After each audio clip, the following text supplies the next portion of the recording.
You ask Tiger to solve. This deals with linear equations with one unknown. The final result is W equals 9/4. Let's solve it step by step. Isolate the W. Multiply both sides by inverse fraction 3/2.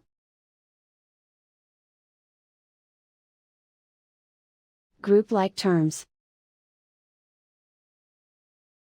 Multiply the coefficients. Simplify the fraction. Multiply the fractions. Simplify the arithmetic.